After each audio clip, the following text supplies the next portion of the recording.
కృష్ణం వందే జగద్గురుం. ఇవాళ మన భగవద్గీత శ్లోకం చతుర్థో అధ్యాయం జ్ఞానకర్మ సన్యాస యోగంలోని 6వ శ్లోకం.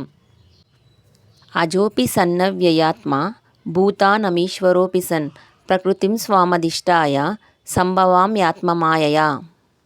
ఈ శ్లోకానికి అర్థం, నేను జన్మించని వాడను, అంటే అజన్ముడను, శాశ్వతుడను, సమస్త భూతముల యొక్క అధిపతిని అయినప్పటికీ నా స్వప్రకృతిని ఆధారం చేసుకొని నా స్వమాయ సహాయంతో నేను అవతరిస్తాను.